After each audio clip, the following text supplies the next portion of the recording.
သာသနာတော်နှစ်2565ခုနှစ်ကောဇာတက္ကရာ1383ခုနှစ်နတော်လာပြေကျော်9ရက်2021ခုနှစ်ဒီဇင်ဘာလ23ရက်သာသပတိနေ့ညဓမ္မဒါနကုသိုလ်ရှင်များဖြစ်ကြသောမန္တလေးမြို့နေပတ်သောမိဘများအားအမှုထား၍ဥဖြိုးဝေအောင်ဒေါ်တတ်ထားအေးသမီးမအိတ်တီတီကျော်တာမောင်ထူးခန့်ကျော်ရွှေမင်းသားဆက်ပြမိသားစုတို့ရှင်ရင်ကျင့်ပပြုလုပ်အပ်သောအွန်လိုင်းဓမ္မသဘင်နှင့်ဆက်လင်း၍ကျေးဇူးတော်ရှင်မမောက္ခကျုပ်ဆရာတော်ဘုရားကြီးမှတရားဒေသနာတော်များဟောကြားချီးမြှင့်ပေးသနာတော်မူပါယံဘုရားတပည့်တော်ခြေတော်ဆုံးဥခ၍ရိုသေစွာလျှောက်ထားအပ်ပါသည်ဘုရား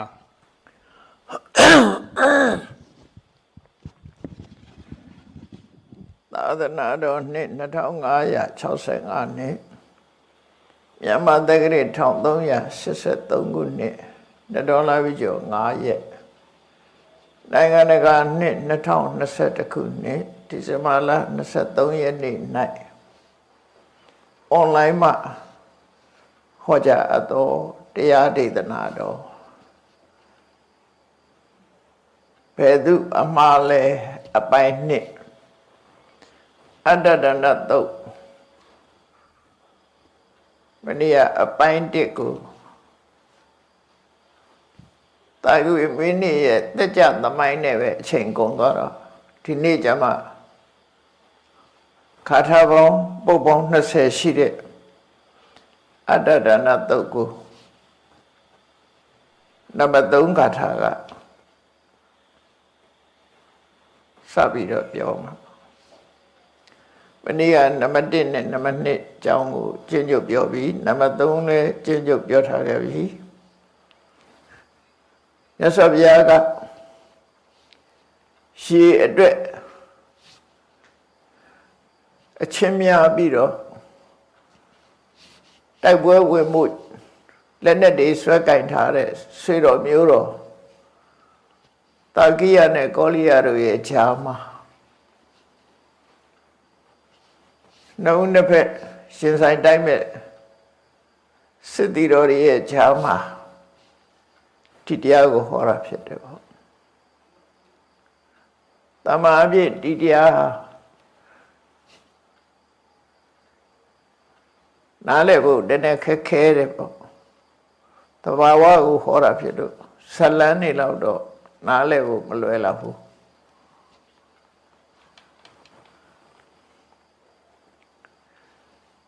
အဲ့တော့ကြိုးစားပြီးတော့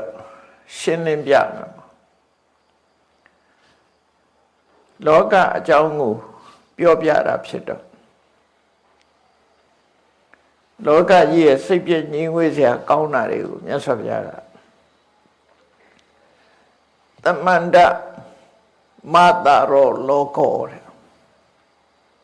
ဘာဝကျမှာရှိတဲ့လောကကြီးလောကလို့ဆိုတာ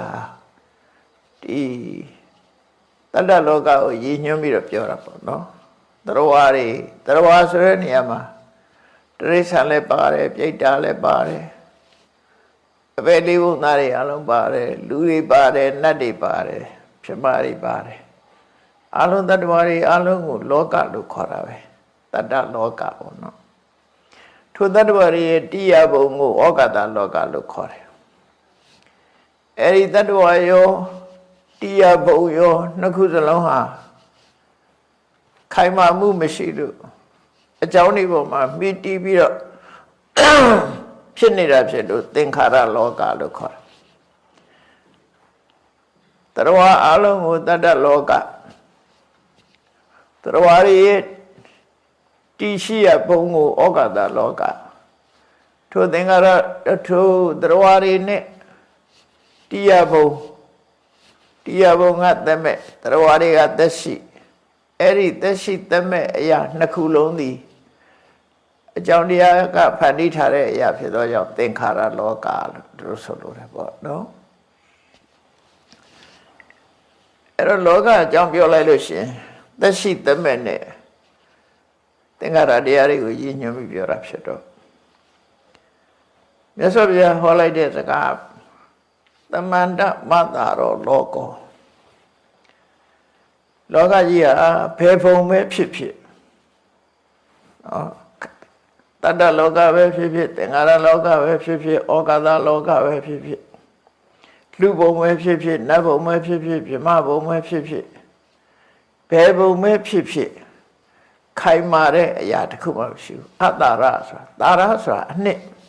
စ်ဆိုတာခိုင်မာတဲ့အရာကိုပြောတာမြဲတယ်ဆိုရင်လည်းနေဆတာရခိုင်မာတယ်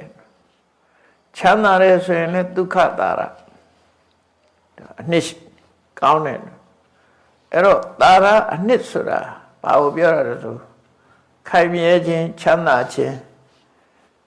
ကိုလုံးတဲ့အတိုင်းကိုယ်ဆန္ဒအတိုင်းဖြစ်ခြင်းဆိုလိုတာကအပြောင်းလဲမရှိပဲနဲ့အခိုင်အမာယက်တည်နိုင်မှာအနှစ်လို့ပြောတာအနှစ်သာရလို့ပြောတာအဲ့တော့ဒီလောကကြီးမှာလက်ရှာကြည့်ပဲဆိုရင်ခိုင်မာတဲ့အရာတည်မြဲတဲ့အရာတခုမှမရှိဘူးအများရန်ရွေးရှားပြောင်းလဲနေတာတွေဖြစ်တယ်ရွေးရှားပြောင်းလဲနေလို့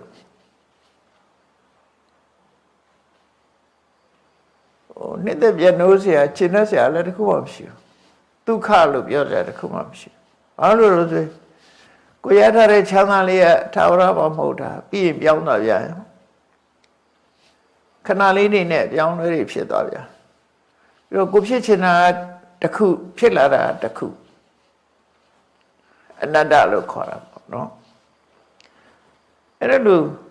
နေဆာဆိုတဲ့ခိုင်မာတဲ့အနေထားဒုက္ခလို့ဆိုတဲ့ကျင့်တဲ့ဆရာအနေထားအတ္တလို့ခေါ်တဲ့ကိုဖြစ်ချင်တာဖြစ်လို့ရတဲ့အနေထားလို့ခေါ်တဲ့ဒီအနှစ်သာရကင်းမဲ့နေတယ်လောကကြီးအနှစ်သာရကင်းမဲ့ဒါအနှစ်သာရမရှိတဲ့ရေအတွက်တိုက်ပွဲဝင်နေကြတာလေသူတို့အနှစ်သာရမရှိတဲ့ရှည်အတွက်ရံဖြစ်ကြတယ်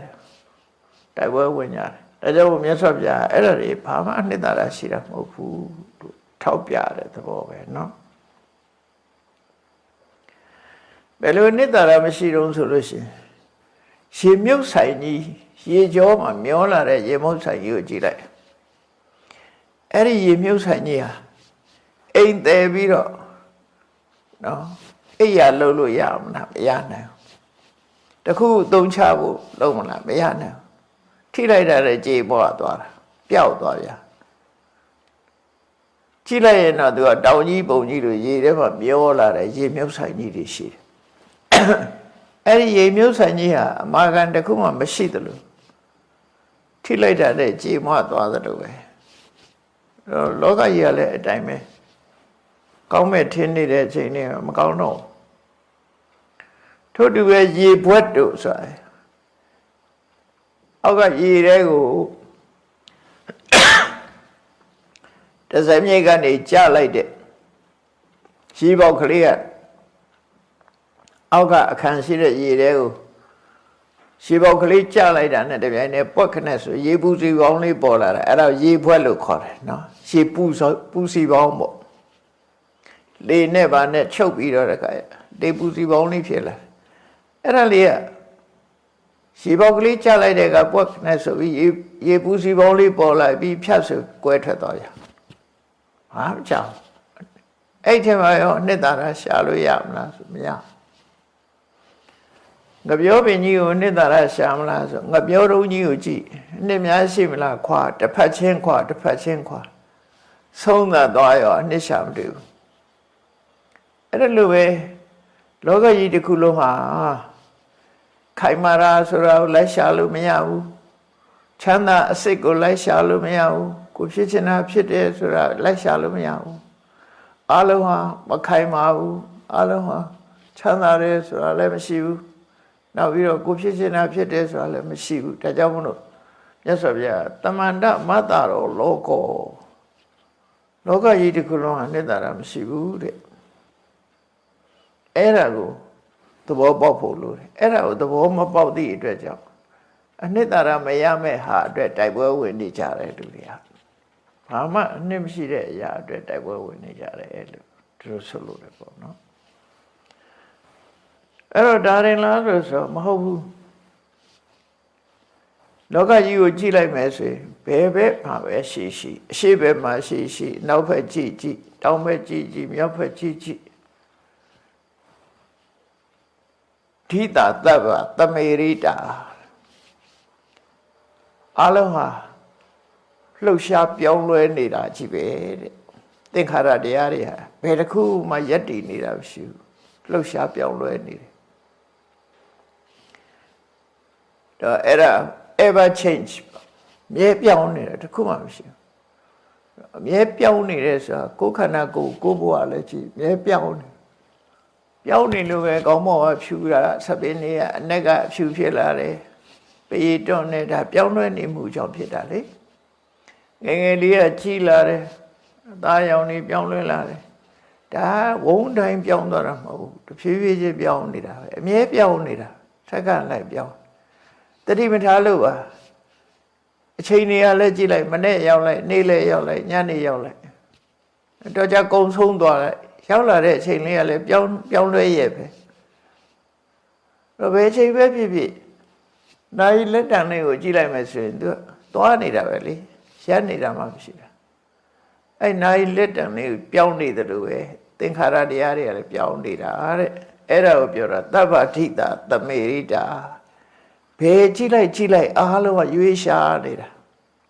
ရှက်တန့်ပြီးနေတာတခုမှမရှိဘူးအားလုံးကရွေးရှားသွားလာနေကြတာကြီးပဲဖြစ်တယ်လူတွေကတော့ထင်တယ်ကိုဗစ်ဖြစ်လို့အိမ်ထဲမှာပုံနေတယ်ဘယ်မှမသွားဘူးလို့ထင်ဘယ်မှမသွားဘူးအိမ်ကနေဘယ်မှမသွားဘူးခီးမထွက်ဘူးဆိုရင်ရှိနေတယ်ငြိမ့်နေတယ်လို့ပဲထင်တယ်ဘယ်ဟုတ်မလဲထိုင်းနေရင်လည်းသူကပြောင်းနေတာပဲအိမ်နေရင်လည်းပြောင်းနေတာပဲစားရင်လည်းပြောင်းတာခီးသွားရင်လည်းပြောင်းတာအိမ်ထဲနေလည်းပြောင်းတာအချိန်ဟာခန္ဓာကိုယ်ကြီးဟာအများအားပြောင်းနေတယ်ဆိုတာကိုမြတ်စွာဘုရားတတိပေးတာတပ္ပဓိတာသမေရိတာသင်္ခါရတရားတွေဟာသာဝရရွေရှားပြောင်းလဲနေကြတာဖြစ်တယ်တဲ့အဲ့တော့ပြောင်းနေတဲ့သင်္ခါရတရားကိုဆုပ်ကိုင်ပြီးတော့သူနဲ့ပဲနေတော့မယ်သူ့ကိုအာကိုတော့မယ်ဆိုလို့ရမလားမရဘူးအာကိုဆရာဆိုတာရှာလို့ပါဗျာငြိမ်မှမငြိမ်တာကိုကအာကိုမလို့ကြံလိုက်တာနဲ့သူကပျောက်သွားပြီရွေ့သွားပြီအဲ့တော့ကိုအာကိုမလို့ကြံလိုက်တာနဲ့ရွေ့သွားတယ်အဲ့ဒါကိုပြောတာအဲ့ဒီမှာဒီဟာရဲ့အဓိပ္ပာယ်ကိုအကျယ်ဖွင့်တဲ့ကျမ်းဟာမဟာနေရိတပါဠိလို့ခေါ်တယ်ပါဠိတော်ထဲမှာဒါရှေးဟောင်းထက္ကရာဖြစ်ကောင်းဖြစ်လိမ့်အဲ့တော့ဒီသုဒ္ဓနိဗ္ဗာန်မှာလာတဲ့ဒီဂါထာတွေဒီသုဒ္ဓတွေကအလွန်လေးနဲ့တယ်နိုင်ငံသားတွေကတော့စကလုံးတွေကလည်းနည်းနည်းခက်တော့ဒီသုဒ္ဓတွေကိုရှေးကြဆုံးသုဒ္ဓလို့သတ်မှတ်တယ်ဆိုတော့စကလုံးကစာပြီးသုံးထားတာတွေရှေးကြဆုံးလို့အဲ့လိုသတ်မှတ်ပြီးတော့ထားတော့အဲ့ဒီမှာအဓိပ္ပာယ်တွေကလည်းမတမလေးနဲ့တော့မမြဲဘူးအလုံးဟာပြောင်းလဲနေတယ်လူလောကမှာခဏကိုပတ်ဝန်းကျင်မှာပဲကြည့်လိုက်ချမ်းသာလို့အော်ရမြင့်နဲ့ကာယီစီးလို့တိုက်ကြီးနဲ့အချွေရနေနဲ့ဒီလိုပဲနေပြီပဲလို့သူကငြိမ်းနေတာမဟုတ်ပြောင်းလဲနေတာအိမ်ပေါ်မှာနေရင်တဖြည်းဖြည်းအိုးလာတယ်အသက်ကြီးလာတယ်ရှော့ကရလာတယ်ပြောင်းလာတယ်နောက်ဆုံးသိဆုံးသွားတယ်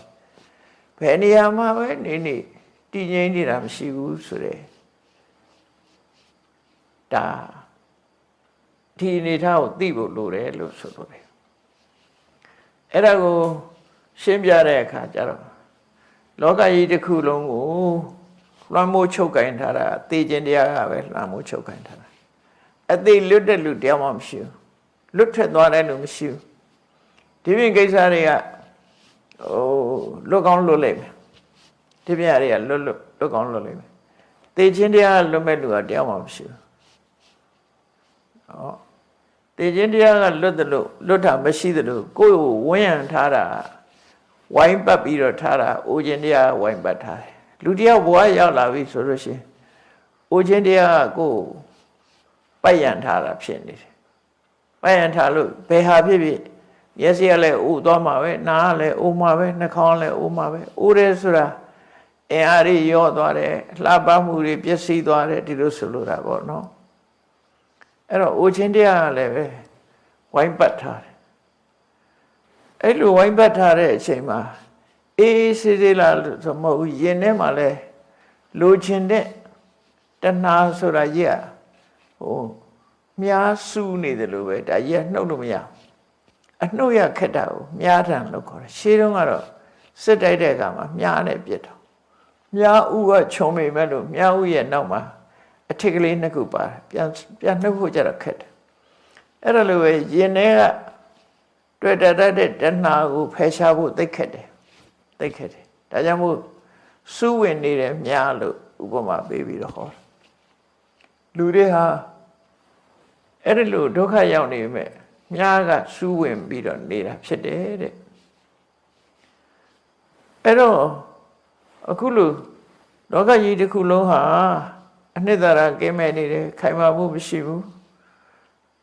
နော်ဘယ်နေရာကြည့်လိုက်အားလုံးဟာလှုပ်ရှားရင်းရိုက်ပျက်စီးနေတာပဲဖြစ်တယ်ဆို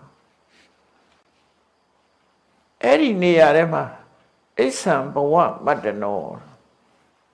ကိုယ့်အတွက်မိကိုအားထားရကုန်းခိုရနားခိုရလေးများရှိမလားဒီသင်္ကာရတရားလောကကြီးထဲမှာကိုယ့်အတွက်အေးစေးစေးသာဝရနေရမယ့်နေရာလေးများရှိမလားလို့လူချင်းကြတယ်ရှိချင်းကြတယ်လူတိုင်းဟာသာဝရအေးချမ်းချမ်းနဲ့ဘေးရန်ကင်းပြီးတော့ဘဝမှာတစ်သလုံးအေးချမ်းချမ်းနေခြင်းတဲ့နေရာလေးကိုရှာတဲ့အခါမှာမြတ်စွာဘုရားကအဲ့လိုနေရာမျိုးလူချင်းတွေဘယ်လောက်လိုချင်းနဲ့နတ္တတာသိအနောတိတံအဲ့ဒီလိုသာဝရငြိမ်းအေးပြီးတည်ငြိမ်စွာနေနိုင်တဲ့နေရာဆိုတာငါတော့မတွေ့ဘူးတဲ့လောကကြီးထဲမှာရှာရင်ငါတော့မတွေ့ဘူးနတ္တတာသိငါဘယ်တော့မှမတွေ့ဘူးဘုရားတော်ရှာလို့မတွေ့ဘူးဆိုတော့ကျန်တဲ့လူလည်းပဲတွေ့နော်ဘုရားအဲ့ဒါငါမတွေ့ဘူးတဲ့အနောတိတံဘလို့မတွေ့တာတော့လို့ဆိုလို့ရှိရင်သူကအားလုံးဟာပြောင်းလဲပြီးတော့ပြသွားတာတွေကြီးပဲဖြစ်လို့တည်ငြိမ်အေးချမ်းတဲ့ဟာဆိုတာမတွေ့တော့အဲ့ဒါကိုမဟာနေတိသဆိုရဲကျမ်းကြီးမှာရေးထားတာတော်တော်ရှင်းတယ်သူကနော်မတွေ့ဘူးဆိုတဲ့နေရာမှာတပ္ပံရွတ်ပညာတရာယဩတိစရာယဩတိတံတော့လောကမှာနုပြိုတဲ့ဟာတွေအားလုံးဟာဘယ်မှာဆုံးသက်သွားတော့ဆိုဥခြင်းမှာဆုံးသက်သွားတယ်အဲ့တော့နုပြိုမှုသည်တည်ငြိမ်တဲ့အရာလားဆိုမဟုတ်လူတွေကနုပြိုတဲ့ငယ်ရွယ်တဲ့အရာတွေကတည်ငြိမ်နေတာလားဆိုမဟုတ်ဘူးစရမအဆုံးသက်ရမှာပဲရွေ့နေတာသွားနေတာလို့ဆိုလိုတယ်အဲ့ဒါလိုပဲတပ္ပံအာရောချံဗျာရိနာဩတိတံကျမ်းမာရေးကောင်းလိုက်တာတောင်းတော်မြည်နေတယ်ဆိုတူနော်ကျမ်းမာရေးကောင်းတယ်ယောဂလုံးဝကင်းတယ်ဆိုရတူတယ်ဗျာဒိနာဩတိတံနောက်ဆုံးကျတော့ယောဂဖြစ်ပြီးသိဆုံးရတာပဲတဲ့ကျမ်းမာရေးကလည်းပဲထာဝရတည်ငြိမ်နေတဲ့အရာမဟုတ်ဘူးလို့ဆိုလို့တယ်သဗ္ဗံစီဝိတံမရဏေနဩတိတံတရားရရဲ့အသက်မှန်သမျှဟာသိခြင်းမှဆုံးတတ်တာအဲ့တော့အသက်ရှင်ခြင်းဟာထာဝရမဟုတ်ဘူးသူ့ရဲ့အဆုံးသတ်ကလာလိမ့်မယ်လာနေတယ်အဲ့ဒါကြောင့်မို့လို့နတ္တတာသိအနောတိတံအဆုံးမတတ်တဲ့အရာဆိုလောကမှာရှိကိုမရှိဘူးနေကြီးကလည်းထွက်လာတယ်ဝင်သွားတယ်အဆုံးသတ်ရှိတာပဲနော်အလုံးဟာအဆုံးသတ်ရှိတယ်အဲ့ဒီအဆုံးသတ်ရှိတယ်ဆိုတဲ့သဘောတရားတွေကိုဒီတူနဲ့တူစစ်တိုက်ဖို့တာဆူးနေကြတယ်လောဘဒေါသတွေလွှမ်းမိုးနေတဲ့ဆွေတော်မျိုးတော်တွေဖြစ်တဲ့တာကိယတို့ကောလိယတို့ကိုမြတ်စွာဘုရားသူတို့ဟောနေတာဒါတွေမကဘူးလောကမှာလောကရန်နေနဲ့ကြည့်လိုက်မယ်ဆိုလို့ရှိရင်လူတွေစီးပွားရေးအောင်မြင်တယ်ရလိုက်တာတနေ့အယောင်းဝယ်သွားလဲကောင်းတယ်တနေ့ဝင်ငွေရအများကြီးနော်အလုတ်ကောင်းတယ်အလုတ်ကင်ကောင်းတယ်ဆိုရတယ်တူချင်တာတွေရတယ် အဲ့ဒီရခြင်းဆိုတဲ့သဘောတရားဟာလည်းပဲနောက်ဆုံးမှာတော့မရဘူးဆိုတာနဲ့အဆုံးသတ်သွားတယ်မငြိမ်ဘူးသဗ္ဗံယတံအယတေနဩတိတံနာမည်ကြီးလိုက်တာတေယုတ်ဆောင်ဘသူတဲ့နာမည်ကြီးတယ်ဆိုကကောင်းတယ်လူတို့တွေအားလုံးကသဘောကျကြတယ်ဆိုရယ်ချမ်းရံနေကြော်စောမှုတွေအဗ္ဗဓမ္မများတဲ့လူကလည်းနောက်ဆုံးမှအကျော်စောမဲ့ပြီးဆုံးသက်သွားတာပဲတစ်သလုံးကြော်ကြားနေတဲ့လူကမရှိဘူးနောက်ဆုံးမှပြည့်စုံသွားတာပဲတဲ့သဗ္ဗံပတန္တံနေနာယဩတိတံချီးမွမ်းခံရမှုတွေအားလုံးဟာလည်းပဲနောက်ဆုံးမှအကဲ့ရဲ့ခံနဲ့ပြီးသွားရတာပဲဒီလိုဆိုလို့သဗ္ဗံဒုက္ခံဒုက္ခေနဩတိတံချမ်းသာမှုသမျှလည်းပဲဆဲဒုက္ခရောက်ပြီးဆုံးသက်သွားတာပဲလိုက်ကြည့်လိုက်မဲ့ဆိုရင်ဘဝကြီးဟာထာဝရဆိုတာတခုမှမရှိဘူးအကောင်းတွေကအဆိုးနဲ့ပဲပြည်သက်သွားကြတယ်အားလုံးဒီလိုပဲနော်အဆိုးနဲ့အဆုံးမတတ်တာတခုမှမရှိဘဝဟာမွေးဖွားလာခြင်းဟာသိခြင်းမှာဆုံးသက်သွားတယ်ဆိုတော့အကောင်းနဲ့ဆုံးသက်ရတာမဟုတ်ဘူးပေါ့နော်အဲ့ဒါကိုမြတ်စွာဘုရားသဘောပေါက်အောင်ဟောပြီးတော့နောက်ဆက်ပြီးတော့ဟောတဲ့အခါမှာဩတာနေတွေ့ဝဖြာရုတ်တိဒိဋ္ဌဝမေအရတိအဟုဩတာနေတွေ့ဝဖြာရုတ်တိအဲ့ဒီလူသဘာဝတရားကြီးဟာစလာပြီးရင်ဆုံးသက်သွားတယ်အဲ့ဒီလူဆုံးသက်သွားတဲ့ဟာတွေဟာ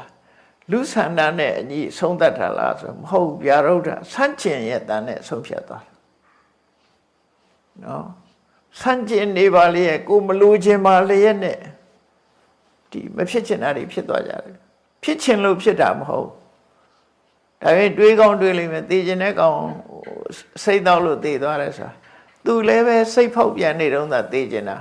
တကယ်သိရမယ်ကြတော့ကြောက်တယ်မသိချင်ဘူးသူလည်းသိရဲတယ်ဆိုတဲ့လူလည်းမသိချင်ဘူးသက်ရှင်နေတာကြီးပဲဘယ်လိုပဲဖြစ်ဖြစ်အဲ့တော့ကိုယ့်ရဲ့ဆန္ဒကိုဆန့်ကျင်ပြီးတော့အခုလို့ဆုံးကန်းတိုင်ရောက်သွားတာတွေကိုကြည့်လိုက်မဲ့ဆိုရင်တဲ့လောကကြီးကကျေနပ်เสียပျော်ရွှင်เสียပဲရှိမလဲညီငွေเสียကြီးပဲကိုမလို့ကျင်တာတွေဖြစ်နေတာလေကိုယ်ဆန္ဒနဲ့ဆန့်ကျင်တာပဲအများတာလူတွေကခဏတပြုတ်ကိုလိုချင်တာလေးရနေတော့ဒါထာဝရလို့ထင်နေကြ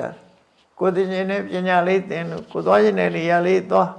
ကိုလိုချင်တာလေးတွေရနေတဲ့အောင်မြင်နေတဲ့ဆိုတဲ့လူတွေကသူက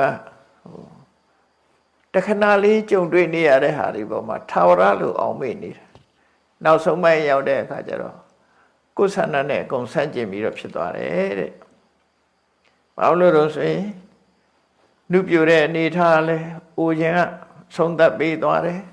ကျမ်းမာတဲ့အနေထားကိုလည်းပဲယောဂဆုံးသက်ပေးသွားတယ်သက်ရှင်မှုအနေထားကိုလည်းသိခြင်းတရားကဆုံးသက်ပေးသွားတယ်ရရှိအောင်မြင်နေတဲ့အနေထားကိုလည်းပဲမရရှိခြင်းကဆုံးသက်ပေးသွားတယ်အချမ်းရံ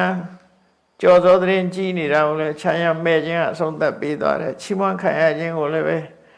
ကဲ့ရဲ့ခံရခြင်းကဆုံးသက်ပေးသွားတယ်ချမ်းသာဒုက္ခတွေကိုလည်းပဲဒုက္ခကနေဆုံးသက်ပေးသွားတယ်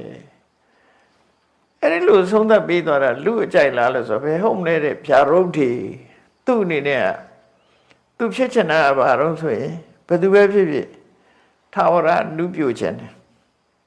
လှခြင်းတယ်ထာဝရလူပြိုခြင်းတယ်တင်းအောင်တင်းတယ်နော်ရွပနာဆိုတာရွပညကာမတတ္တာ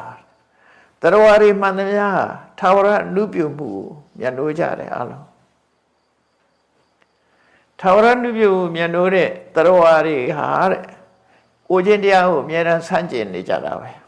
ဟုတ်တယ်မလားမအိုခြင်းလို့ဘူတောက်ထိုးတာတို့ဆေးဆိုးတာတို့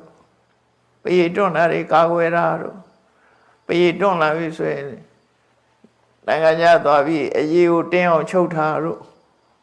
မျိုးစုံလို့တယ်လေ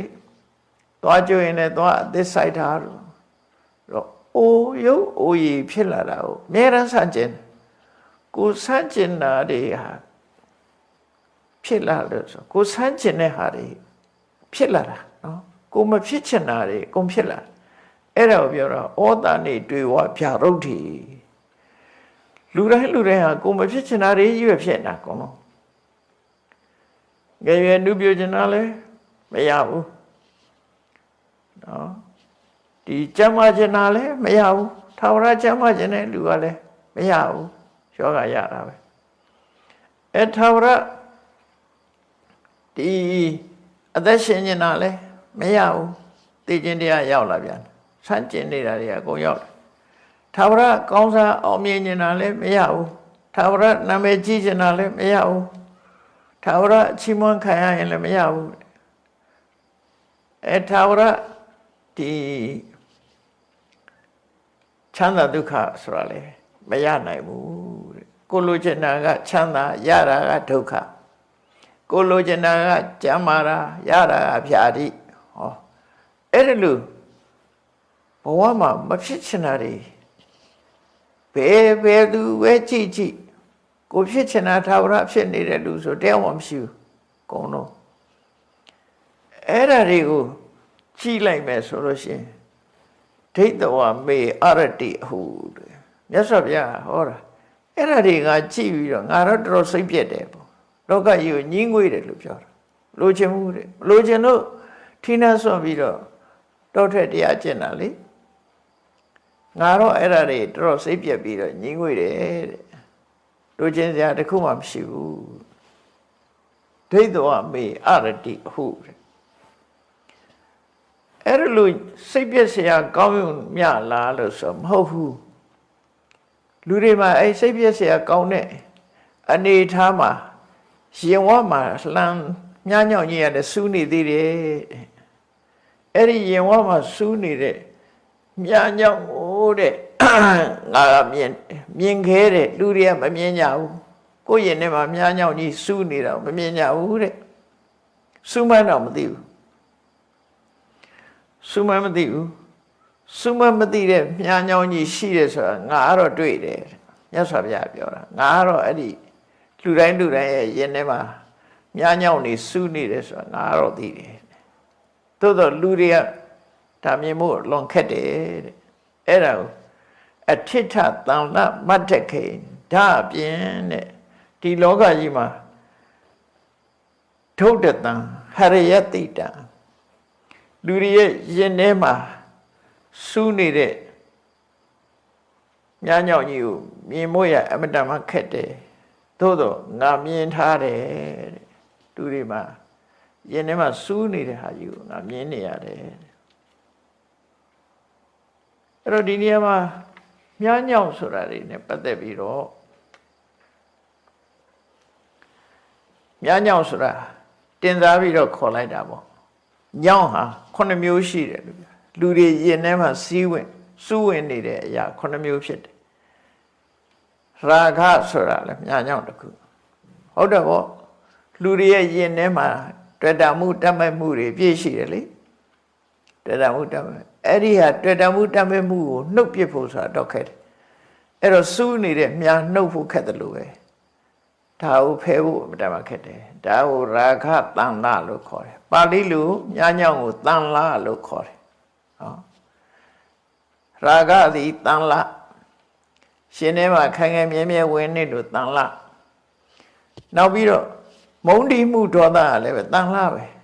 အမုန်းတရားကလည်းဖယ်ဖို့တော်တော်ခက်တယ်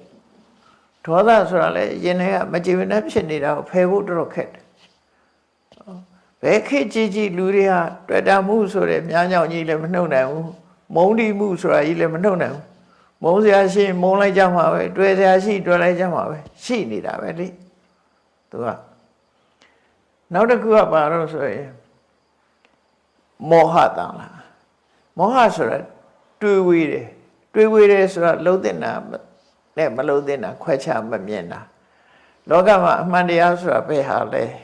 ဆိုတာကိုမသိတာမသိတာဟာ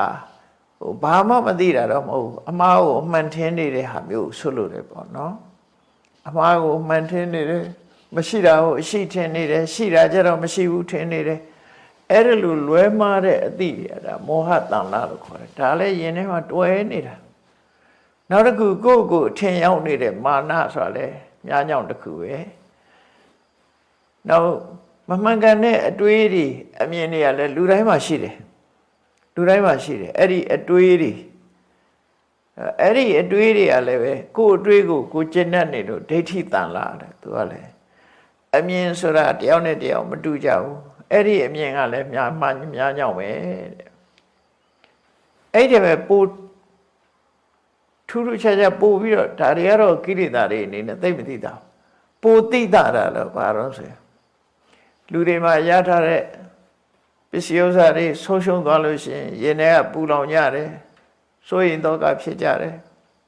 နော်ကိုယ်ဆွေတွေမျိုးတွေတခုဖြစ်ရင်စိုးရင်တော့ကရောက်ကြတယ်ကိုယ်ပစ္စည်းဆုံးရှုံးရင်စိုးရင်တော့ကရောက်ကြတယ်စိုးရင်ဖြစ်တော့မယ်ဆိုရင်လည်းစိုးရင်နဲ့ဖြစ်ပြီးရင်လည်းစိုးရင်နဲ့တောကလို့ခေါ်တယ်ရှင်တွဲမှာပူလောင်တယ်ရှင်ထဲမှာပူလောင်တယ်ကိုယ်ယောဂဖြစ်ပြီးဆိုလည်းရင်ထဲမှာပူလောင်တာပဲအဲ့ဒါကိုတောကတန်လာလို့ခေါ်တယ်တောကဆိုတဲ့ညာညောင်းကတော့မတ္တမသိတာတယ်ပေါ့အဲ့ဒီတောကလည်းပဲတန်လာပဲနောက်တစ်ခုကကထံကထာတန်လာနဲ့ကထာတန်လာဆိုတာမေးခွန်းထုတ်ပြီးတော့အဖြေမပေးနိုင်တာကထံဆိုတာဘယ်လိုလဲအဲ့ဒီစကားနှစ်ခုကိုကထံကထာလို့သုံးလိုက်တယ်ဘယ်လိုလဲဆိုတာဘယ်လိုပဲမေးခွန်းသာရှိပြီးအဖြေမထုတ်နိုင်တာအဲ့ဒါကိုဝိသိကိစ္စလို့ခေါ်တယ်နော်အဖြေကိုအဖြေမထုတ်နိုင်တဲ့အနေထားကြီးတခုရှိတယ်အဲ့ဒါလည်းပဲမြားညောင်းပဲအမြဲတမ်းမဖြေရှင်းနိုင်တဲ့အတွေးတွေခေါင်းထဲမှာရှိနေတယ်ဆိုပါစို့ငါဒီကသိသွားရင်ဘယ်ရောက်မှာတော့သိဘူးနော်ဘယ်ရောက်မှာငါဘယ်ဘဝလာတာတော့မသိဘူးဘယ်ရောက်မှာဘာဖြစ်အောင်မှာတော့မသိဘူးဟောအဲ့ဒီအတွေးတွေကြည့်လိုက်ရင်ခေါင်းထဲမှာခြားလဲသွားမယ်နော်ငါဖြစ်အောင်မလားတော့ဘဝမှာငါဖြစ်အောင်မလားတို့မို့ငါမဖြစ်တော့ဘူးလားငါလူဖြစ်မှာလားငါနတ်ဖြစ်မှာလားဘာဖြစ်မှာတော့ဘာမှမသိဘူးအဲ့ဒါကိုမေခွန်းသာထုတ်နိုင်ပြီးတော့အဖြေမထုတ်နိုင်တဲ့အရာတွေပဲပေါ့ရှုံမတန်တရားဖြစ်တာအဲ့ဒါအေးလောကမှာဖရာဆိုတာရောတကယ်ရှိသလားဟိုလူကလည်းသူတို့ကဖရာဒီလူကလည်းသူဖရာနဲ့ကောင်းကင်ဘုံမောကြည့်ပြီးကောင်းကင်ဖရာမြို့ပြတယ်ဘယ်ဟာဖရာတော့တန်တရားတွေဖြစ်တာပဲလေဒါလေတန်တရားဖြစ်တယ်တန်တရားဝကလွတ်ကြောင်းဆိုတာတကယ်ရောရှိလားနိဗ္ဗာန်ဆိုတာရောတကယ်ရှိလားစဉ်းစားလိုက်ရင်ကောင်းတယ်မှခြားလဲသွားမယ်အဲ့ဒါတွေကလည်းပဲယင်တွေကနှုတ်ပြလို့မရတဲ့ကထာတန်လာဆိုတဲ့အတွေးမြားညောင်ကြီးကကိုယ့်ရင်ထဲမှာရှိတယ်အဖြေမထုတ်နိုင်တဲ့တန်တရားမြားညောင်ကြီးကကိုယ့်ရင်ထဲမှာရှိနေတယ်တဲ့အဲ့ဒီမြားညောင်တန်လန်းတရားတွေတက်ရှိတရားတွေမှန်သမျှဟာလူတိုင်းမှာမြားညောင်9မျိုးတန်လန်းရှိနေတယ်ဆိုတာငါတွေ့တယ်ဒါပေမဲ့တကယ်မြားညောင်ရင်ထဲရှိတဲ့ပုဂ္ဂိုလ်တွေကသူတို့ရင်ထဲမှာမြားညောင်ရှိတယ်ဆိုတာမသိကြဘူးငါကတော့တွေ့ထားတယ်မြတ်စွာဘုရားလို့ဟောမင်းတို့ကမသိကြအောင်ငါတွေ့ထားတယ်ဘာမလို့လို့ဆိုဒုဋ္ဌတံဟရိယတိတံရှင်ထဲမှာယင်ဆိုတာဟိုတင်းကိုပြောတာတင်စားပြီးတော့ပြောတာယင်လို့ဆိုတာစိတ်ကိုပြောတာပဲနော်စိတ်ထဲမှာစူးဝင်နေတဲ့ရောက်နေတဲ့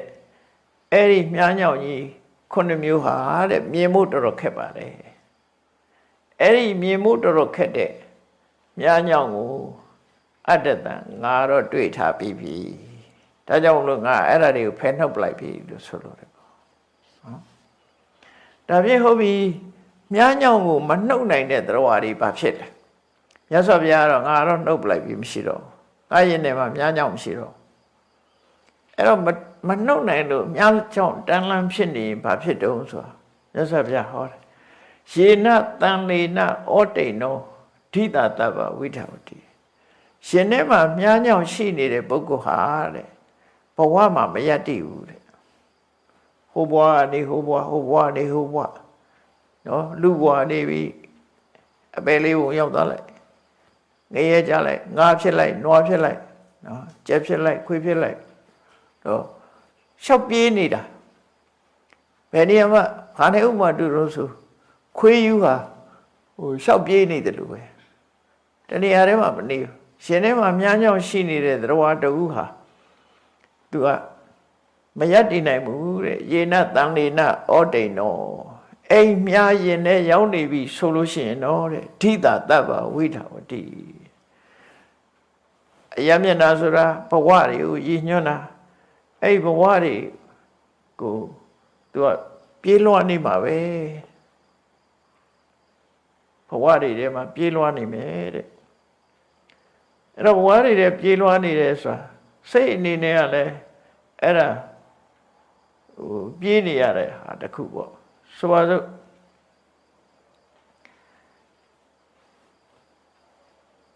ရာဂမြားညောင်းစူးနေလို့ရှိရင်လည်းပဲတွေ့တာမှုတွေမျိုးစုံဖြစ်တယ်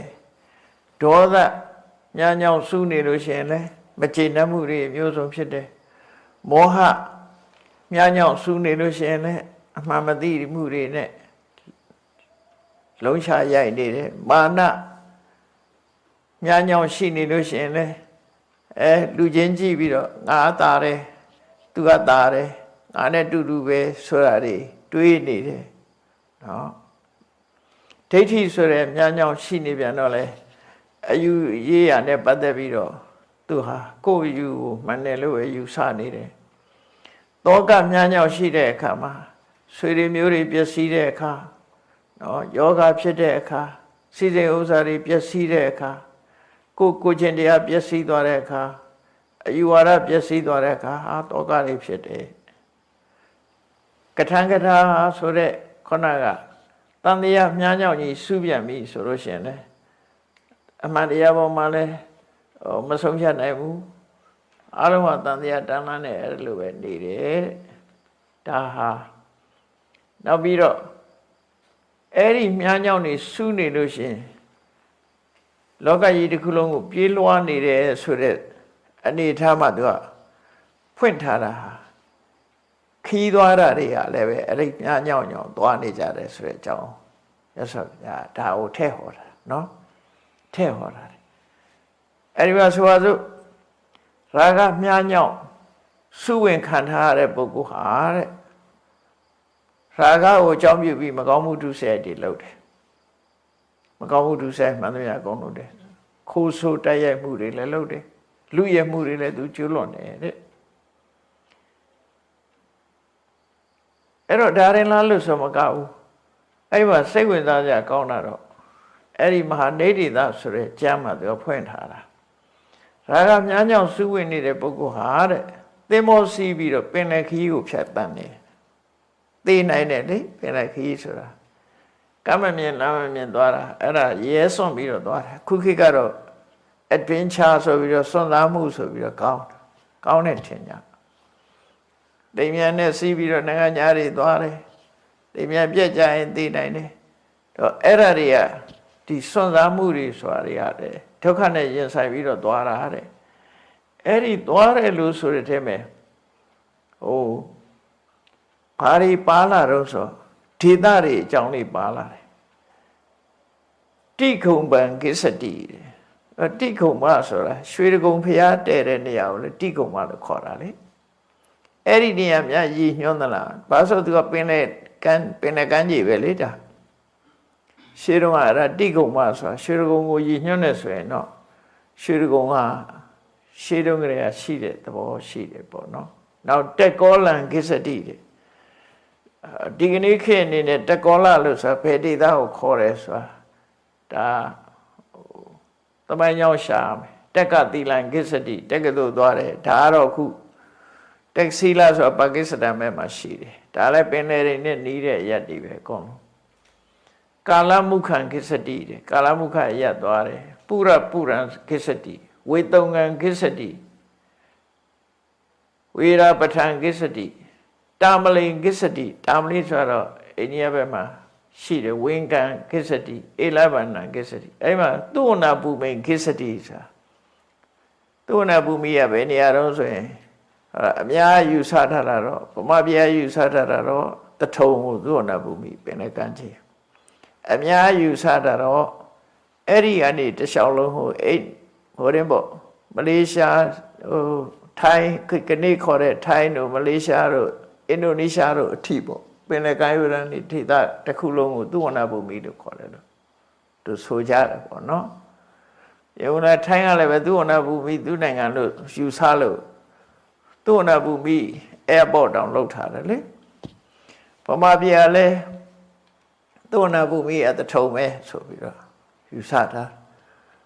အဲ့တော့ရှေးခေတ်ကလေးကဒါရှိတယ်မြေပုံဆိုတာလည်းပြောင်းနိုင်တယ်မြေအနေထားလည်းပြောင်းနိုင်တယ်အဲ့တော့ယင်ထဲမှာဒီလိုချင်တာတွေအကြောင်းမို့လို့လူတွေဟာသွားကြတယ်လို့သူတို့ဆိုလိုတာပေါ့ဟိုဒုတိယကမ္ဘာစစ်မတိုင်ခင်ကမြန်မာပြည်မှာဆိုလဲကြည့်လိုက်လေမြန်မာလူမျိုးတွေကကိုယ်နိုင်ငံကိုနေဟိုဘက်ကဥရောပဘက်ကနေပြီးတော့စပိန်တို့ဟိုဒတ်ချ်တို့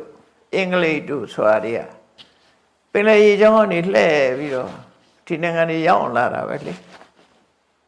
ဒီနိုင်ငံတွေရောက်ပြီးတော့ဒီပင်လယ်ရေကြောင်းကိုကြီးစိုးနိုင်တဲ့အခါကျတော့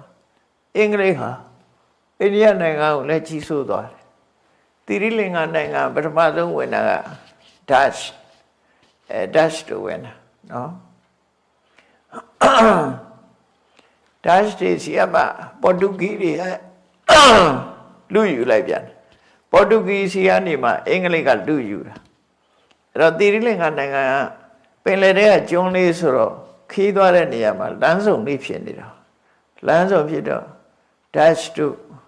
နော်ပေါ်တူဂီတို့အင်္ဂလိပ်တို့ဆိုကိုလိုနီဘဝမှာနှစ်ပေါင်း450လောက်နေရတယ်ဒါမှမဟုတ်ဘုရားသာသနာတော်ကပျောက်သလောက်ဖြစ်သွားလို့ဗမာပြည်ကနေပြီးတော့ဘုန်းကြီးတွေပြန်ပြီးတော့ယူရတဲ့သူတို့စာပေတွေရောပြန်ပြီးတော့သင်ရတယ်နောက်ထိုင်းနိုင်ငံကယူတာကိုရှန်ကိုင်းလို့ခေါ်တယ်ဗမာပြည်ကယူသွားတာတော့အမရပူရခိုင်းနဲ့ရမညခိုင်းဒီကနေ့တန်ခါ3000 4000ရှိတဲ့သီရိလင်္ကာနိုင်ငံမှာခိုင်း3ခိုင်းရှိတယ်ပေါ့ဗမာပြည်ကသွားတာ2ခိုင်းနဲ့ထိုင်းက1ခိုင်း3ခိုင်းရှိတယ်အဲ့ဒါလို့ဒတ်ချ်တို့ပေါ်တူဂီတို့အင်္ဂလိပ်တို့ဆိုတာရှင်တွေကလောဘကိုအကြောင်းပြုပြီးတော့ရာဂကိုအကြောင်းပြုပြီးတော့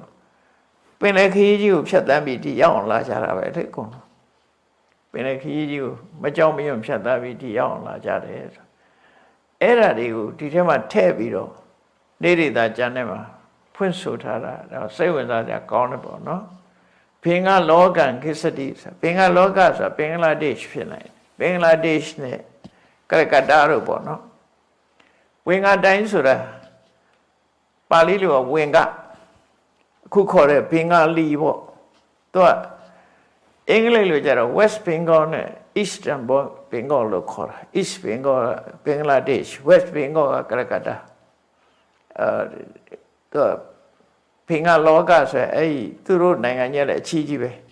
ဘင်္ဂလီလူမျိုးတွေနေတဲ့နိုင်ငံကြီးလည်းအချီးကြီးပဲသို့တော့နှစ်ချမ်းကွဲပြီးတစ်ချမ်းကဘင်္ဂလားဒေ့ရှ်ဖြစ်ပြီးတော့တစ်ချမ်းကတော့အိန္ဒိယနိုင်ငံထဲမှာဒီလိုရှိတော့အဲ့လိုရှိတယ်ဘင်္ဂလားဒေသအဲ့ဒါလို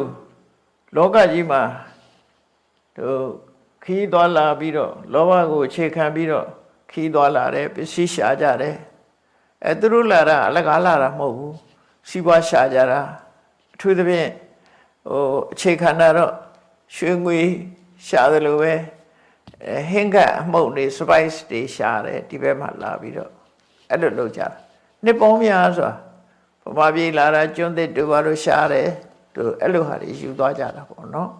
ကျောက်တံပရမများတွေရှာတယ်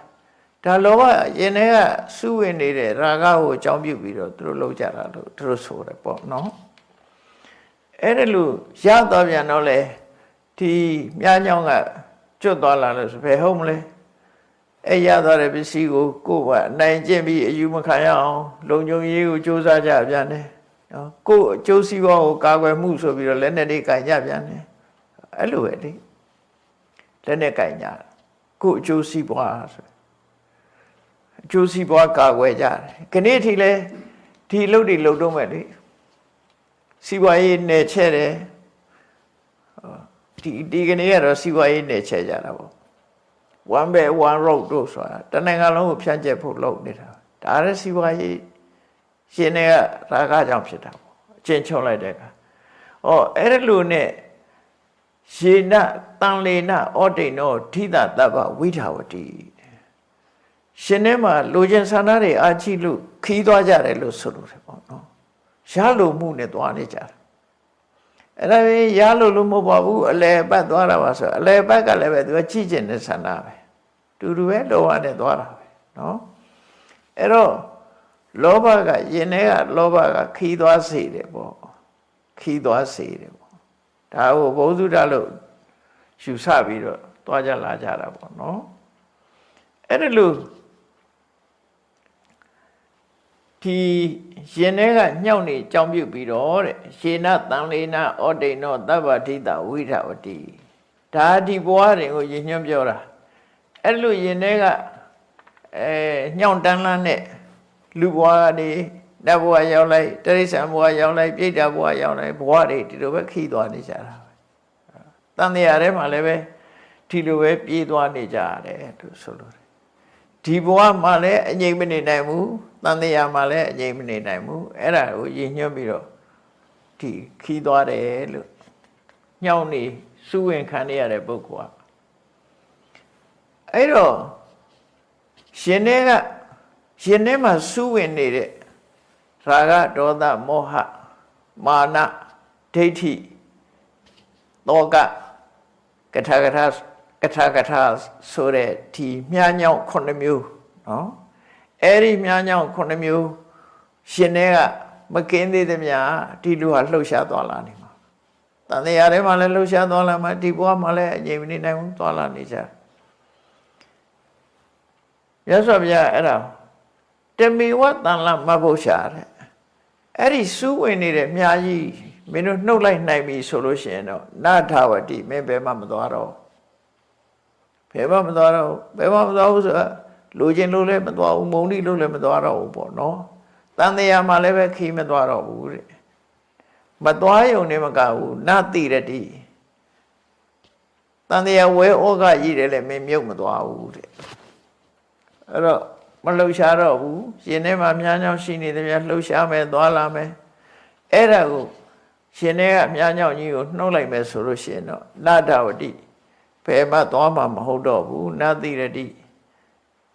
ကောင်းကောင်းအာယုန်တွေလည်းမြုပ်သွားမှာမဟုတ်ဘူးတဲ့အဲ့တော့ယင်ထဲကမြားညောင်းဖြစ်နေတာကိုလူတွေကတော့ကိုယ့်ယင်ထဲမှာဆွဲနေတဲ့မြားညောင်းကိုမြားညောင်းမှမသိဘူးဒါတော့မမြင်ဘူးအကောင်းပဲထင်တာပဲလူဆန္ဒလို့ပဲထင်တယ်ခီးသွားပဲဆိုပြောနေတာပဲသေရတာမပြောရှိမယ်ခီးသွားဖို့တော့ပြောမယ်ဟိုဘဝသွားဖို့တော့မပြောမှာမဟုတ်ဘူးဒီဘဝခီးသွားဖို့တော့ပြောနာပဲသိကြတယ်ဒါတွေမကဘူးတဲ့မြတ်စွာဘုရားတထသိက္ခာနုခိယန္တိယာနိလောကေဂတိတာနိတဲ့လောကမှာနှစ်သက်ခြေနှက်เสียကာမဂုဏ်အာယုန်တွေရှိတယ်နှစ်သက်အဲ့ဒီကာမဂုဏ်အာယုန်တွေရဖို့ရလို့တဲ့ဆန္ဒနဲ့လူတွေဟာသင်ကြားမှုမျိုးစုံကိုသင်ကြားနေကြတယ်သင်ယူနေကြတယ်အဲ့တော့ဘဝရလာတယ်ဆိုကြောင်းနေရတယ်နော်တပ်ပညာသင်ညာရတယ်လက်မှုပညာသင်ညာရတယ်စက်မှုပညာတွေသင်ညာရတယ်တက္ကသိုလ်တွေတက်ကြတယ်ဘွဲတွေယူကြတယ်ဘာလို့ဖို့ဆိုရင်ဒါတွေအတွက်ပဲအကုန်လုံးလူချင်းစရာတွေရဖို့အတွက်သင်ညာတာလေလိုက်ကြည့်ဒီပညာဘာအတွက်တုံးဆိုရင်ပညာတတ်မှသာဝတိပြည့်စုံမဲ့ဆိုတဲ့အသုံးနဲ့သုံးတာအမှန်တော့ဘဝမှာလောဘနဲ့သိမ့်ပိုက်လို့မှုပဲအားလုံးပညာတတ်ပြီဆိုရင်စီးပွားရေးတွေဖြစ်လာမယ်ပညာကိုအကြောင်းပြုပြီးတော့သာဝတိတွေရလာမယ်တိုးတက်လာမယ်ကြီးပွားလာမယ်ဆိုတော့အဲ့ဒါတွေအကုန်လုံးအကောင်းလို့ထင်တာဒါပုထုဇဉ်အနေနဲ့အကောင်းလို့ထင်တာနော်ဒါကြောင့်တထသိက္ခာနုခိယန္တိအတတ်ပညာတွေမျိုးစုံတွေကိုသင်ကြတယ်တဲ့ဘာအတွက်သင်တာတော့ဆိုရင်လူချင်းစရာကာမဂုဏ်အာယုန်တွေအတွက်သင်တာကာမဂုဏ်အာယုန်တွေကိုပြောမယ်ဆိုရင်တော့မျက်စိကမြင်တဲ့အဆင်းလူချင်းစရာအဆင်းနားကကြားတဲ့နှစ်သက်စရာအတန်း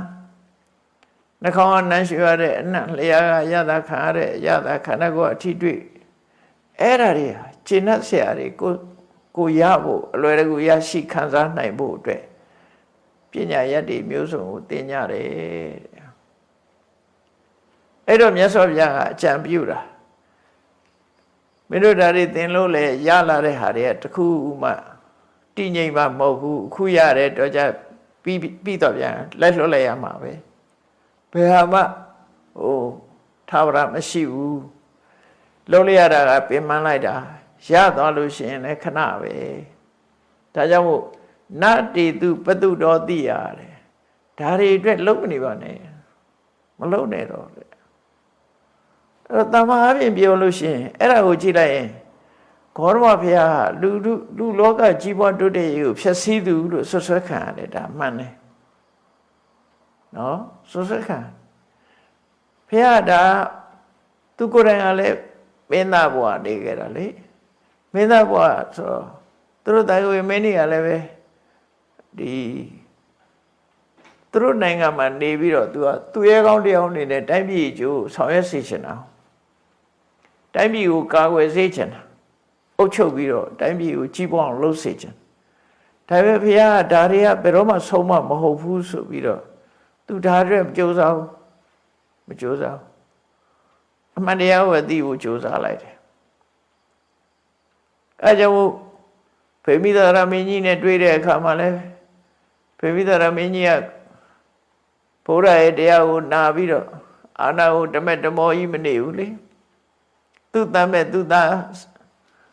အစာရတမကောင်းမှန်းသိရတဲ့ထိနှံလွှဲပေးလိုက်တယ်လေနောက်ဆုံးသူ့ဖန်ခံတတ်ခံလိုက်ရတာထောင်ထဲမှာဒါသူအနေနဲ့ဒီတရားတွေသိပြီးတော့မလို့ကျွန်တော်လို့ပဲသူထိနှံစီးစိမ်ဘလို့ပဲခံစားနေသိဆုံးခြင်းနဲ့ပဲဖြစ်ရမှာအစာရတလွှဲပေးလိုက်တော့ထောင်သွင်းချင်းချခံပြီးနောက်ဆုံးမှာလောက်ကျန်တပ်ဖြတ်ခြင်းခံလိုက်ရပြန်တာသူ့နိုင်ငံကာကွယ်ဖို့သူမကြိုးစားတော့ဘူးပေါ့နော်ဘာလို့ဘလောက်ကာကွယ်နောက်ဆုံးကြတိပဲသွားမှာပဲလေအလုံးနောက်ဆုံးကအဆုံးသက်ကတိတိုင်းပဲသွားတာဗမာပြည်ကြီးအင်္ဂလိပ်ကနေအုပ်စိုးတဲ့အခါအင်္ဂလိပ်ကိုတော်လှန်မှုကြိုးစားကြတယ်သွေးပြေကျသွားတာပဲရှိတယ်ဟိုကောင်လည်းအချိန်တန်တော့ဆုတ်သွားတာပါနော်အချိန်တန်တော့ဘူးမှမနေဘူးကုန်သွားမှာပဲဒီသွားတာပဲလေကိုတိုက်မတိုက်တဲ့သွားတာစဉ်းစားကြည့်အဲကြောင့်လို့တချို့ကလည်းပြောကြတယ်ဗမာပြည်လွတ်လပ်ရေးရတာဗမာတွေကတိုက်လို့ရတာမဟုတ်ပါဘူးတဲ့အချိန်ကြတော့အင်္ဂလိပ်ကသူ့ကွာမထိန်နိုင်တော့ပြန်ပေးခဲ့ရတာအဲ့ဒီလိုပြောတာရှိတယ်ဒါလည်းဟုတ်တယ်လို့ပြောနိုင်တယ်ဘာလို့လဲဆိုရင်တိရိလင်္ကာနိုင်ငံကဒီလိုရလိုက်တာပဲလေလွတ်လပ်ရေးပေးတဲ့တဲမှာသူပါသွားတာပဲဗမာပြည်တဲ့တလပဲနောက်ကြဗမာပြည်ဇန်နဝါရီသူကဖေဖော်ဝါရီမှာမတိုက်လည်းပဲလွတ်လပ်ရေးပေးတော့မှာပဲသူကဘာလို့ပေးတာတော့ဆိုဒီနိုင်ငံတွေကိုသူမထိန်နိုင်တော့သူ့နိုင်ငံကဂျာမနီနဲ့စစ်ဖြစ်နေတဲ့အခါကုန်ကြစိတ်တွေများဆင်းရဲလာတာအဲသူကဒါကြီးရဲ့ဝန်တော့ဝန်ပိုးကြီးပြောရမယ်ဆိုရင်ဗမာအုပ်ခေါင်းကြီးပေါ့ဗမာအုပ်ခေါင်းကြီးကိုသူဆက်ပြီးတော့ချီမထားနိုင်တော့ဘူးပေါ့အဲဒါကြောင့်တချို့ကလည်းသမိုင်းဆရာတွေပြောတယ်အေးဗမာပြည်ကဂျပန်နေသွားခေါ်တိုက်လူတွေပဲဒုက္ခရောက်သွားတာခေါ်လာတဲ့ဂျပန်တွေကပါရိုက်နားရိုက်3 နှစ်နေပြီးဗမာတွေဒုက္ခတော်တော်ပေးသွားတယ်ပေးသွားတော့3 နှစ်ကြာတော့အင်္ဂလိပ်ကပြန်တိုက်တော့ဂျပန်နောက်ဆုတ်သွားတယ်အဲ့တော့ဗမာကူမတိုက်ရဘူးလားဆိုတော့တိုက်တာပေါ့နော်ကူတိုက်တော့မြန်တော့ပြီးသွားတာပေါ့သို့တော်လွတ်လပ်ရေးရတာအင်္ဂလိပ်ကပေးလို့လွတ်လပ်ရေးရသွားတာပေါ့သူနောက်ဆုတ်ပေးတာသူကနောက်မဆုတ်ဘဲနဲ့တင်းခံနေဦးမယ်ဆိုရမှာမရတာစင်ကာပူတို့မလေးရှားတို့အင်ဒိုနီးရှားတို့ဆိုလို့ရှိရင်56လောက်မှလွတ်လပ်ရေးရဗမာပြည်က48လ9လလွတ်လပ်ရေးရလိုက်တယ်သူတို့က56လောက်မှလွတ်လပ်ရေးသူတို့လွတ်လပ်ရေးရတဲ့အချိန်မှာဗမာပြည်ကကုလသမဂ္ဂအတွင်းဝန်ဦးတန့်တို့လက်ထက်ဖြစ်သွားတယ်ဒါကြောင့်မို့ဦးတန့်ကိုကျေးဇူးတင်လို့ချလန်ဦးတန့်ဆိုတဲ့လမ်းရှိတယ်မလေးရှားမှာမလေးရှားကွာလာလမ်ပူမြို့မှာချလန်ဦးတန့်ဆိုတာရှိတယ်လမ်းနာမည် အဲ့တော့ဆိုလိုတာကတော့အချိန်တန်လို့ရှိရင်တချို့ဟာသူဖြစ်သွားတယ်အဲ့ဒီအချိန်မစောင့်နိုင်တဲ့အခါကျရင်လည်းဒုက္ခရောက်တတ်တယ်ပေါ့နော်အဲ့တော့ဘယ်ဟာပဲဖြစ်တန်တရားကြီးဆိုတာကိုလို့ကြီးလည်းမဖြစ်ဘူးအချိန်တန်ရင်လည်းသူသွားမှာပဲလေအချိန်တန်ရင်တော့သူသွားတာပဲမင်းတို့မင်းကြီးတော့အချိန်တန်တော့သိသွားတာပဲလေကျန်စေသားမင်းကြီးနဲ့အချိန်တန်တော့သိသွားတာအနောထဘုရင်ကြီးဘလောက်ပဲဘုံကိုကြီးတယ်ပြောအချိန်တန်တဲ့အခါထိမ်မင်းနှံ့ဆောင်နှက်ကကျွဲအောင်ဆောင်ခတ်လိုက်တာနဲ့သွားပြန်တာတမိုင်းရဆိုရင်တော့အဲ့ဒါကျွဲခတ်တာပဲလေအဲ့ဒါကိုထိမ်မင်းဆောင်နှက်ကကျွဲအောင်ဆောင်ခတ်တယ်လို့ပြောတာပေါ့သို့မဟုတ်တကယ်ကျွဲရခတ်တယ်လားတော့မသိဘူးအဲ့တော့ဘယ်သူပဲဖြစ်ဖြစ်အချိန်တန်လို့ရှိရင်သူဟိုရင်းဖြစ်သွားတာကမ္ဘာတမိုင်းကိုကြည့်မယ်ဆိုလို့ရှိရင်ရုရှားနိုင်ငံအာဏာရှင်ကြီးတွေအချိန်တန်တော့သိသွားတာပဲလေလီနင်တို့စတာလင်တို့ဆိုငယ်ငယ်တော့စတာလင်ပုံတွေ့တယ်နှခမ်းမွေးကြီးနဲ့သူ့ပုံကိုသတင်းစာထဲပေါ်ပြရင်လက်ညှိုးကြီးထိုးပြီးတော့သေစီဆွဲစာရန်ကြီးအောက်ကပါတယ်သူတော်တတ်တာသူ့ပုံကြည့်ကြလို့ရှိရင်ဒီပြင်ပုံတွေတော့ရှိပါတယ်ငယ်တော့ကတော့ဘာတော့ဟိုလက်နမီလိမ့်စေးလို့ဟာမျိုးပါအဲ့ဒီလက်နမီလိမ့်စေးရဲ့တစိတ်ကြီးကအဲ့ဒါလီနင်ကြီးနဲ့ဟိုစတာလင်ကြီးနဲ့တူတယ်နှခမ်းမွေးကြီးထူကြီးနဲ့ဆိုလိုတာအချိန်တန်သွားလို့ရှိရင်သူဖြစ်တာသို့တော့ကိုလုံးလို့ဖြစ်တယ်လို့လူတွေမှာရှုံကြည့်ကြတယ်တဲ့အဲ့တော့မြတ်စွာဘုရားဒီအကြောင်းအရာတွေကိုအကုန်လုံးသူသိတဲ့အခါကျတော့ယာနိလောကိဂတိတာနိနတ္တိတုပတိတောတိယတဲ့မင်းကာမဂုဏ်အာယုန်တွေအတွက်တော့ကြိုးစားမနေပါနဲ့ကြိုးစားမနေပါနဲ့နိဗ္ဗိသသဗ္ဗတောကာမိသိခေနိဗ္ဗာနမတ္တနောရှင်တဲ့ကရာဂတွေဒေါသတွေမောဟတွေရှင်တဲ့စုဝင်နေတဲ့ကိလေသာတွေငြိမ်းဖို့အတွက်ပဲမင်းစဉ်းစားပါတဲ့အစစ်မှန်သိပြီးတော့ငြိမ်းဖို့အတွက်ပဲစဉ်းစားပါဒါတွေနောက်လိုက်လို့မင်းဘယ်တော့မှမပြီးတော့ဘူးလို့ဆိုလို့ရပေါ့ဒါကရေလူပွဲမှာတုံးနဲ့တူဟိုဓာတ်နဲ့လှမ်းနဲ့ခုတ်ကြတတ်ကြဖြတ်ကြတော့မဲ့ဆွေတော်မျိုးတော်တွေရဲ့ကြားမှာမြတ်စွာဘုရားဒီတရားကိုဟောတာနော်အဲ့တော့ဒီတရားမပြီးသေးဘူးနောက်ထပ်ဟောတဲ့တရားတွေကြံသေးတယ်ပေါ့နော်နောက်ရက်ဒီကျမှဆက်ကြအောင်အဲ့တော့မြတ်စွာဘုရားဆိုလိုတဲ့အဓိပ္ပာယ်ကလည်းအခုကအမတန်မှရှင်းတယ်ပေါ့တရားချစ်ခင်သူတော်စင်ပြိဿအပေါင်းတို့လောကလူတွေလုံနေတဲ့အရာမှန်သမျှဟာသာဝရမဟုတ်ဘဲနဲ့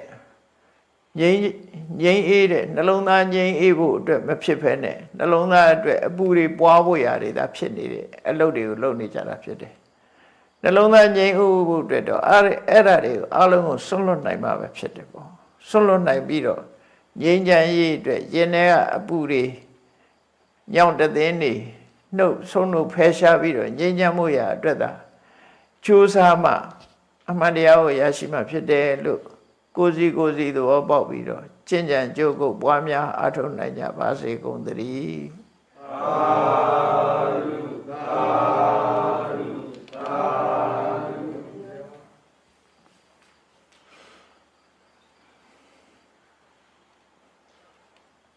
ရှိစေချအရှင်ဖေယဖေယရဝိတော်တို့သည်ဓမ္မအတိညာရှားရှိမှသာလင်နိဗ္ဗာန်ချမ်းသာကိုမျက်မှောက်ပြုနိုင်ပါသောကြောင့်ဓမ္မအတိညာရရှိစေရန်ရှိတန်ကြလျက်ဓမ္မသဖြင့်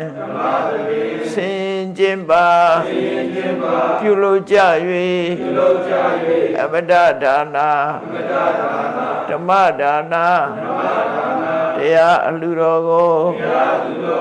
ပေးလူကြပါကုန်၏တရားတော်မြတ်ကို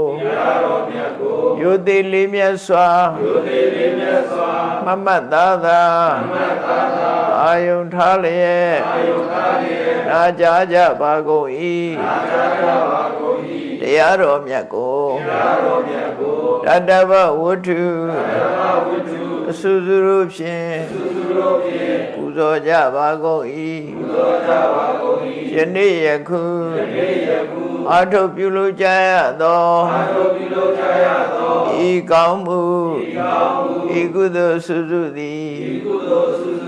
နိဗ္ဗာန်ချမ်းသာ၏အကြောင်းထောက်ပံ့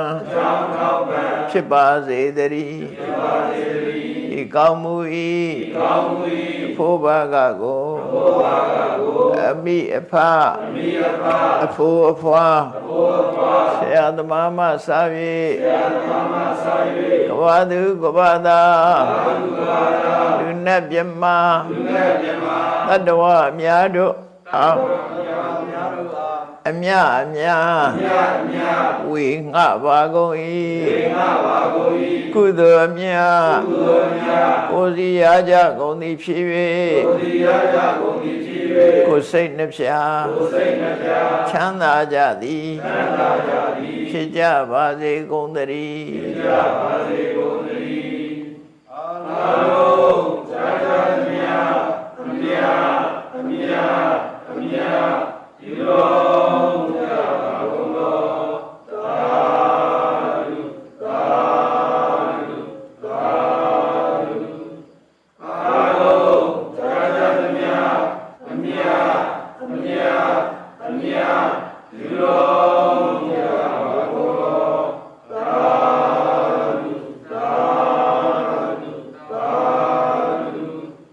အာလုံးဇာတမြအမြဒီလုံး